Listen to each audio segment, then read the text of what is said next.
Good morning. So, as I record this, in another part of the U.S., they're getting ready to have the Southern Baptist Convention. I saw some posts from friends in ministry and from seminary that were gathering around in Nashville, Tennessee. And so for the next, 3 or 4 days, they'll have the convention. And I'm sure a lot of things will get spewed out in the news and the media about, the terrible things that they're doing there, and these horrible folks. But I had the privilege of going to the Southern Baptist Convention twice so far in my life. The first time it was being held in San Antonio back in 2007.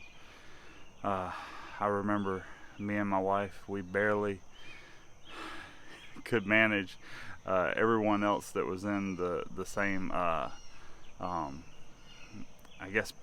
program, you might call it, in seminary as us, was able to find their way to be able to fly out to San Antonio, which for their part they probably had the better part.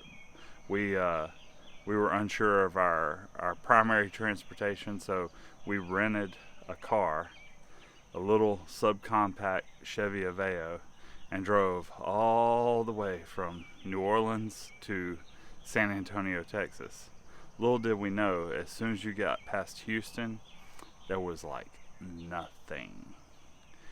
And tiny little car that the air conditioner barely could keep up with the Texas heat.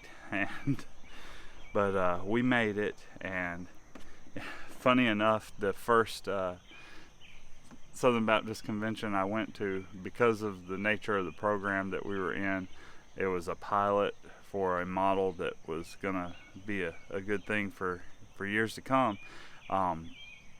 We actually got to be on the platform during part of the event, and it was just an incredible experience, seeing a lot of key leaders from Southern Baptist life. The names wouldn't necessarily mean a lot to folks just in mainstream society, but they had done great things within the work of the denomination and for the churches that were contained there.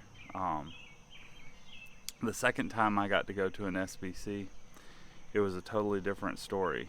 I was about 2 years out of seminary, and the first and only full-time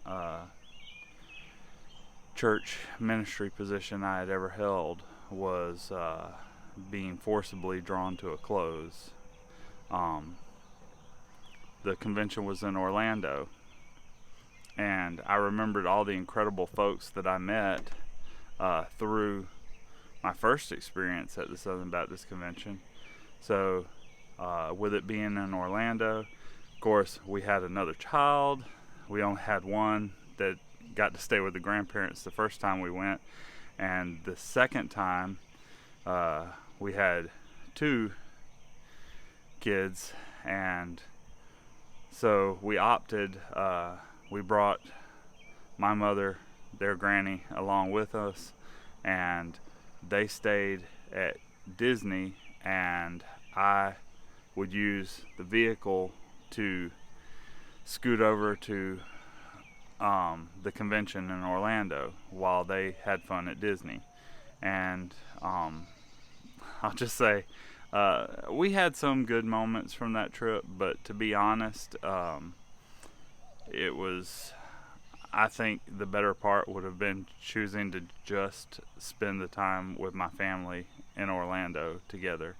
I thought I was going to come to Orlando and network and catch myself a lifeline out of the sinking ship that was my first full-time ministry position, and as soon as it seemed like as soon as people started to realize where I was, it was kind of related to the man with the many different people in Scripture that had leprosy, and they would just, you might as well have someone behind me calling unclean, unclean as I walked through the crowd.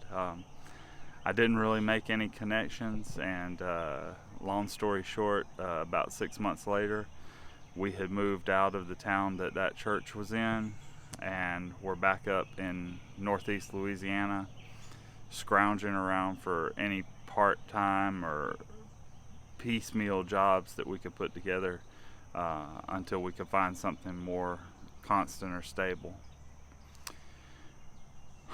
But all that said, both experiences, being at the highest of highs and the lowest of lows to go to a convention, I still wouldn't trade it for anything. I still think that as a Southern Baptist, we have something distinctive and unique that not a lot of other denominations can claim, and I think it has worked quite well for many generations. And I don't know, I think most people from the outside looking in do not have an understanding of how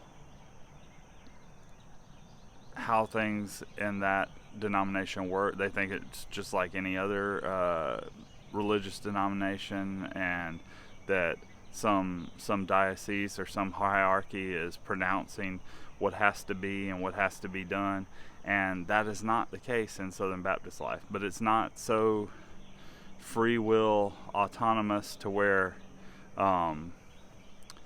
it's constant bickering or infighting amongst the churches either. They are churches that believe in the autonomy of the local body, but out of love and a common and shared mission,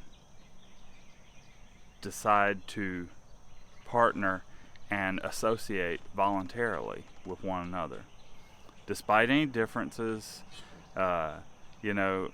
generally holding to the same basic issues theologically as far as salvation is concerned, and deciding to partner together for the work of the kingdom.